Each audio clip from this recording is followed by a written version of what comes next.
Hello rowers, this is Travis, back for another training talk. Got a little construction in the background, but hopefully it's not too loud for this video.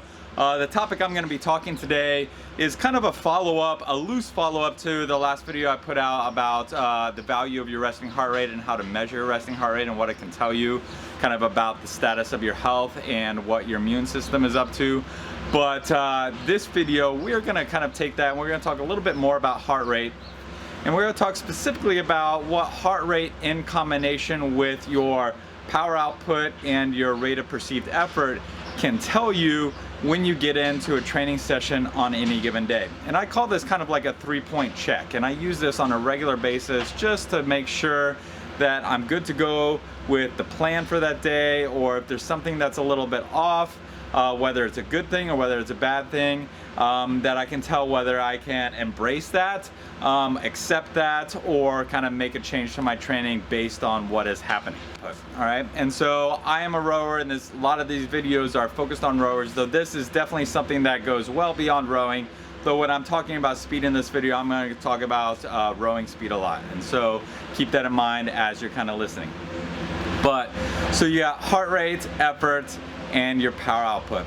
And so generally all of those things are going to have a standard for workouts that you do on a regular basis. You know, if you're doing a lower end aerobic steady state, then you should have a pretty good idea of how that normally feels, what your heart rate normally is for that, and how fast you're normally going for that. And that goes for any workout within any training zone. So if I'm sitting down on any given day and I see an anomaly in one of those, then that's when I want to kind of ask myself what's going on and whether I need to make a change to that training. And so I'm going to try to go over kind of each of those different possibilities and combinations of where things could be off, and so that you guys can kind of use that to inform your own decisions when you find yourself in that situation about whether you need to kind of change the plan or continue going as planned. So if you get into a session, and we'll talk about kind of variations on heart rate first. So if you get into a session and your effort is the same as normal, and your splits, your power output is the same as normal, but your heart rate is off, either it's a little bit high or a little bit low, or maybe a lot high or maybe a lot low, then there's a couple things that you want to think about. One, for the most part, is that's not a big deal, all right? If your heart rate is up or down, then you can ignore that. And this is a big problem that I have with heart rate training, and why I'm a big opponent of it for the general population, because there's not a lot of good education out there about how to actually, you know, look at heart rate and make decisions based on heart rate. But a lot of people are going to say that their heart rate is supposed to be this certain range for all their training in a certain training zone, and that's completely false. All right, so heart rate is a highly variable factor that can go up or down based on far more variables than just your effort, your power output in a training session, all right? And so you don't want to kind of tie yourself to that heart rate as defining your training session. So if your heart rate is high, there's so many things that can cause your heart rate to go up, all right? If it's hot outside, if it's humid outside, if your bladder is full, if you've recently eaten, if your stress level is high, if you are somewhat fatigued or you didn't get a good night's sleep, all of these things can go into raising your resting heart rate, or not your resting heart rate, but just your heart rate in general, even during a training session. And so if you are going into a training session and one of those things is the case, certainly, you know, as I'm sitting here in the summer and it's pretty humid outside, you know, if I sat down for a training session, my heart rate is going to be much higher, probably at least 5 or 10 beats at the least, you know, and maybe more. Certainly once it gets 90 degrees later in this day, my heart rate may be 15 beats higher than what it would normally be for a training session. If I just walk that right back into my basement with that erg and continue doing the training session, same training session, my heart rate is going to kind of, you know, rest and relax back down to what is appropriate for being in a cool basement. And then on the other hand, you know, if you're training and it's getting late in the fall and it's a particularly cold day, lower than what it normally is, then chances are your heart rate is going to be lower than it normally is at a given effort and power output. And that doesn't mean that you want to start going faster because your heart rate is lower and you want to get it up into the range that you're supposed to be. That's definitely the wrong thing. Now, if you're going to a session and your effort is normal and your heart rate is normal, but your speed is a little bit higher or lower than normal, then again, that's not something that you want to change. You should embrace that. Essentially, anytime just one of those three variables is off, that's not a cause for alarm. That's, you know, kind of continue on as normal. And so speed, heart rate are the same, and your effort is a little bit easier than normal, then congratulations, you're having a good day. All right, you're going fast. If you're in there and your speed and your heart rate are normal, but your effort is higher than it normally is, then I'm sorry, you know, you're not having a great day. All right, but you still need to get in there, and you still need to do the work. Now, if it's way higher, then maybe kind of, you know, call an audible, kind of adjust, maybe shorten that session. Maybe you're not fully recovered, but usually that doesn't happen. All right, just like your heart rate going down when it's hot and humid, that's generally not a thing that you're going to experience. And then again with split, all right, your effort is the same, your heart rate is the same, you're going faster than normal, then in that case I would say again, enjoy it. All right, and so, you know, for that I would be a little bit more cautious than the other two, that if you're going on the faster side, then usually I say when you're doing a training session and you're a fit athlete and you've been training a lot, then improvements come in the last third, or they should come in the last third of your training session. And so try to kind of stay at your baseline for the first half at least, if not 2/3. And then if you get to that half or 2/3 of the way done, and you're still feeling really good, and your split is still wanting to go faster than normal, your heart rate is exactly where it should be for that training session, then let the split go. All right, and if in order to get there you had to bring your effort down a little bit to kind of keep your split where it would be, that is kind of more preferable than kind of going through at a normal effort with a split a little higher. Because a lot of times we just kind of get deceived in our training sessions. We'll kind of get into a training session, and anybody that's trained a lot has had this. You'll kind of get into a session and you'll feel really good at the beginning, you know, but once you get, you know, a quarter or a third of the way into that, you're kind of settling in, and then maybe halfway in, all of a sudden you switch to the other end. Things are getting a little bit harder. And that's just because you came into that session and you're feeling really good. You're kind of in this honeymoon phase of how you felt in that training. And so it didn't feel, because feel is a subjective measurement, all right? So it didn't feel as hard as it normally did, so you felt comfortable going faster. But, you know, again, that feeling is the most subjective of those 3 points, and so you don't want to be lulled into it. And so it would be better to kind of keep let your heart rate do what it does, keep your split at kind of norm range, and kind of row a little bit easier than normal. All right, bring that effort down a little bit, and enjoy just kind of taking it easy on that, or having that session be a little bit easier than normal. And then if you're still feeling that way, half, 2/3 of the way in, then bring your effort back to where it normally should, and let your split go to whatever it goes, because you're having a good session.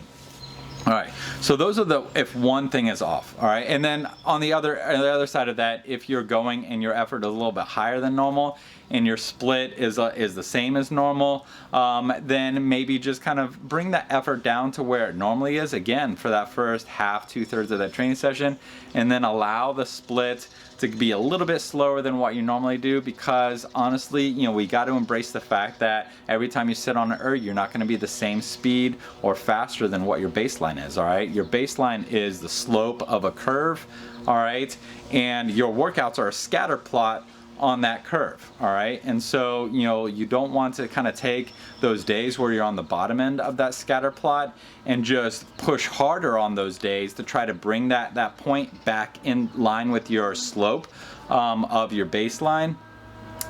Because your body is telling you that it's not gonna go as fast that day. And if you just bring your speed up to normal and you just push hard, then you're always just working a little bit harder than you should on those days, and you're not allowing your body to have its normal variation between good days and bad days. All right, so that's if one of those 3 points is off. We've covered all of them. Now, when 2 points is off, that's when you want to kind of start to do a little bit of analysis. And in some cases, it's no big deal. And in some cases, you want to adjust or be cautious or back off or change the training session for that day. So, effort, heart rate, speed. If you're rowing and your effort is normal and your speed is a little bit faster than normal and your heart rate is higher than normal, all right, then that might be a sign that, again, like when we went back, that when you're just having a day where you're just feeling good, so your effort is normal, your speed is a little higher than normal, but your heart rate is higher than normal, that is probably an indication that you might be in just feeling that honeymoon period, because your heart rate is telling you that you are working a little bit harder than normal, and it's kind of confirming what you're seeing in terms of your split. And so in that case, I would go and I would row that first half, 2/3 of your training session. I would kind of bring your effort down a little bit so it's maybe a little easier than normal, and let your heart rate kind of settle to what you're used to, and then assume your split is going to come down to baseline as well. And then if you're still getting, if you get to that half, 2/3 of the way through, you're still feeling really good, you can kind of allow that effort to go.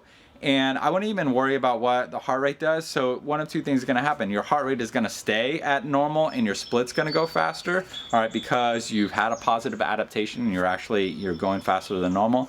Or your heart rate is going to elevate along with the split a little bit, in which case that's okay, all right? If your effort is staying the same, your effort is the primary determinant in terms of how much fatigue you're going to carry from session to session. So as long as you're not going harder than normal, as long as you're not going to the point where you're feeling good and you decide, I'm going to go after it today to try to get, a new best time for this particular workout, don't do that. Still settle into your normal effort, and then let that heart rate kind of in that split be a little faster than normal, and let the heart rate go where the heart rate goes. Conversely, if you're rowing and your effort is a little bit higher than normal and your split is normal, your power output is normal, and your heart rate is a little bit higher than normal, then I would say, again, you're probably fixated on trying to get your baseline split, and you're going to be on one of those days where your scatter plot is below the norm, below your baseline, all right? And so in that case, I would say, bring your effort down a little bit to normal. It's okay if your split goes a little bit slower than normal, and ideally your heart rate is going to come down a little bit closer to baseline with that as well. And then again, if you get through half, 2/3 of that workout and suddenly you're feeling better, and this will happen a lot because your body, if you're training properly, as long as you're pacing yourself well, and you're setting yourself up to kind of loosen up and improve over workout rather than kind of hold on and just kind of hope and try to survive a workout, then your body will continue to loosen up and warm up as you get into that workout. When I was training steady states, and 90 to 100 minutes was kind of my median steady state, the entire first hour, I kind of thought as almost a warm up, because I could feel my body loosening up, and at each 20, at 30, at 40 minutes, then the hour, I was feeling looser and looser. Now, the difference between 30 and 40 minutes was relatively small compared to, or very small compared to, the difference between 0 minutes and 10 minutes, all right, that initial kind of warming up. But it was still, I would get through that and I would say, well, I'm going maybe 0.2 of a second or 3 or half a second faster on my split, and I feel totally the same as I did before. My body's just kind of loosening, all right? And so that warming up should happen. And so if you're doing everything right, you should be getting a little bit faster at a consistent effort over the course of any of your workouts. Now, heart rate is also going to elevate. And so when I'm talking about kind of, is your heart rate normal, I'm not saying is it the same from the beginning to the end of that workout, all right? There is heart rate drift, all right? And your heart rate is going to drift no matter what the outside conditions are, and it's going to drift faster if you're in hot and humid conditions. But you need to understand what your heart rate drift is going to be if you're training and you're using heart rate on a regular basis, all right? And that requires a lot of measurement, a lot of baseline. But when I'm saying, is your heart rate normal, I'm not saying is the absolute measure normal. I'm saying if you're used to your heart rate being this 30 minutes into a workout, and what you're seeing is a little bit higher than what is normal for 30 minutes, then that's where you will make an adjustment to. If you're into it and you're saying, oh, I'm 50 minutes in and my heart rate is higher than it normally is at 30 minutes, that could be cardiac drift, all right? It may have nothing to do with kind of what's going on, all right? And so it takes a lot of knowledge about how your heart works and what your fitness level is in your training to be able to effectively look and know what is normal for your heart rate. All right, and the only way to do that is to measure your heart rate for all your training for several months, and to measure it and to graph it out and to understand what the slope of your heart rate drift is, you know, how heat and humidity or coolness affect that cardiac drift, so that you can compare it to where you are within that workout, and not kind of an absolute measure of, if I'm doing steady state, I should be at 160 BPM. You know, no, it's like when I'm doing steady state, if I'm in the first 20 minutes of that steady state, then I should probably be, you know, in the high 140s, low 150s. But if I'm 50 minutes into that steady state, then I'm probably well into the 160s, low to mid 160s for that heart rate. That is normal, all right? So I'm not gonna be like, oh my gosh, I'm 10, 15 beats higher than I was 30 minutes ago. Of course you are, right? That's cardiac drift. You know, and so if you just sit there and you're saying, oh, I'm just constantly trying to keep my heart rate at the same number, well then what you're probably finding is that you're going slower and slower and slower over the course of your workout, because you're having to slow down to combat a normal fluctuation in your heart rate over time. All right, so back to our 3 points, all right? So this is kind of the big sign, and this is one of the things that heart rate is good for. On your 3 points, if you're sitting down and you're just, you know, you are not loosening up your warm-up, you're not feeling particularly good, and your splits are lower than normal, and your heart rate is higher than normal, then you should probably stop that session right there, all right? And so if you've got 3 anomalous points that are all telling you, sorry, I just bit my tongue, that are all telling you bad information, then you need to listen to that, all right? So you either need to, 1, stop that workout right away, because you're either not fully recovered, you're overtraining, or you're fighting off an infection and you're about to get sick, all right? So if you're there, your effort is high and your split is slow and your heart rate is much higher than normal, stop, all right? It's not worth it. Go rest, see what's going on with your body, wait 8 hours or so, see if you are getting sick, maybe you're getting a sore throat, whatever it may be, or if you start to feel good, you know, and you come back either later that day or the next day and you hop on and you're getting into that training session and then you feel fine, then great, all right, that's fine. The last thing that you want to do, all right, and this is, we talked about this when we were talking about resting heart rate, but this is going to be valuable for anyone, even if you didn't happen to measure your resting heart rate that morning. If you get into a session and you don't know what your heart rate is, and so you're just going based on effort and split, then you could be getting into that session and unbeknownst to you, your body has begun starting to fight an infection. And so you could be getting into that session and you're not feeling good and your splits are bad, but you're a tough, committed athlete and you want to finish that session and you don't want to just kind of feel like a quitter because you stopped. But if you had the heart rate, you would have seen, holy cow, my heart rate is 15 beats higher than normal, 20 beats higher than normal. Then if you don't have that information, then you're like, oh, I must just be having a bad day and I'm just gonna push through. But the real thing is that your body is fighting infection and it's trying to pull energy to that battle, all right? And that energy is coming away from your ability to produce power on that training session. And so if you then force the body to produce energy on that training session and you take energy away from the immune system, then you're compromising that immune system to kind of defend against whatever that infection is. And so if you go through that session and you're gonna get through that session and you're gonna feel like total crap. It is gonna be a slugfest to get through it. You're working way harder than normal, your speed is way worse than normal, so you don't even get to feel good about it. Your only reinforcement is this feeling that you did it, that you completed your training session, that you didn't stop. But you've done it, yeah, you finished that training session, you spent however much time taking energy away from your immune system, and you've given that much time to that infection to compromise your immune system and compromise your body. And chances are you're going to start to get much sicker, much quicker, and for much longer because you made that decision, all right? And so sitting down there, even if you're not measuring resting heart rate in the morning, if you have that monitor, you get into a session, you're working harder than normal, you're going slower than you should be going, and your heart rate is significantly higher than it normally is, then stop, all right? Stop that session, take a break. But let's kind of continue on into kind of the rest of those 2 points, what to do with 2 points, because it's not always the same.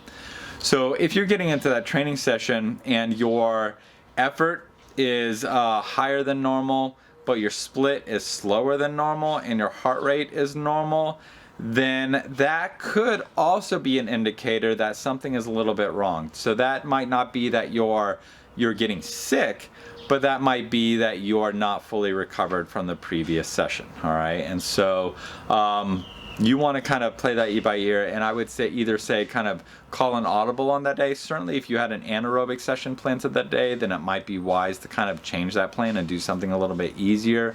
Maybe do a recovery workout, maybe do a steady state workout, though steady state is still loading. All right, don't get load into the idea that steady state is your easy day. All right, if you're doing steady state right, steady state is a stressful stimulus on your body.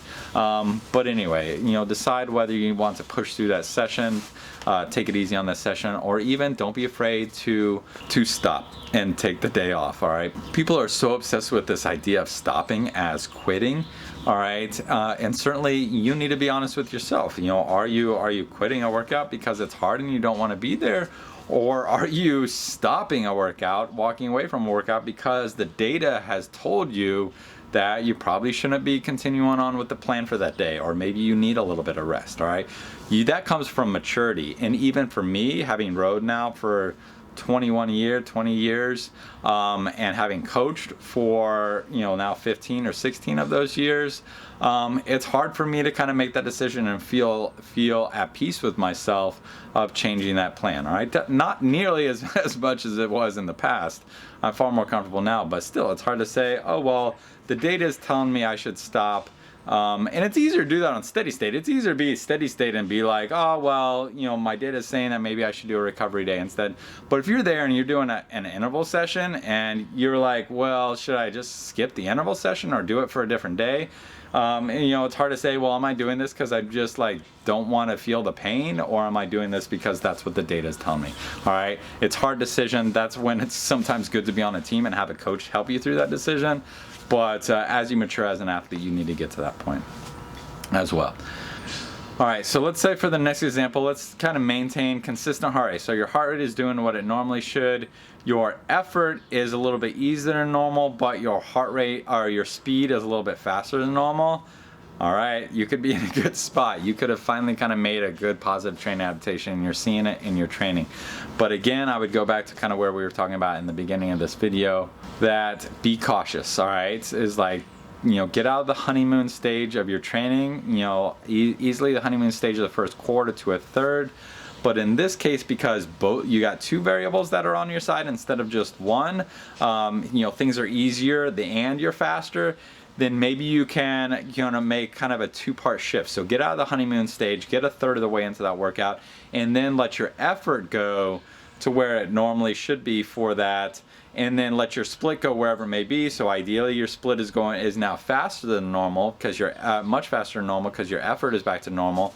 And if your heart rate is not kind of spiking up as well, with that increase in effort and that increase and split, then enjoy that. I would say row the next third of the workout at that point, and then for the last third, you can kind of allow the effort to really embrace the effort. And if your heart rate starts to kind of peak a little bit, and maybe I want to go crazy on it, but maybe kind of let that effort go and enjoy the fact that you're having a good session, and just see where that split is going to go. And so as long as your heart rate isn't spiking, then you can kind of finish the last quarter or third of your session like that, record what is hopefully your new average, your best average for that workout, and kind of go on to the next day. Now conversely, if you're going back and your heart rate is normal, your effort is much easier than normal, and your split is either the same or maybe a little bit slower than normal, then I would say just kind of continue, maybe bring your effort to where it normally is, and see if that brings your split to where it normally is. If it doesn't, if your effort is where it normally is and your split is still maybe a little slower than it normally is, then just kind of continue on and accept the fact that you're going to be on the low end of your scatter plot for that day. But there's a lot of variables here. I can't even remember if I've covered all the combinations of if this is up and this is down, then this is normal. So if I forgot something, just put it in the comments and say, hey Travis, you forgot this. What is that telling you if these three combination of variables is happening? I'll answer that down there. But this video is getting long, so let's go ahead and sign off. If you made it this far, thanks for listening. I really appreciate your support of the channel, and I really hope that these conversations are helping you and your training as you go. So don't forget to like this video, and if you have suggestions for future videos, put them down below as well. You know, there have been a few that I've taken and I've embraced that have questions that I've really liked that I wanted to talk about, and so feel free to kind of throw that on below, and I'll use that to kind of guide the topics for future videos. All right, this is Travis signing off. Thanks guys.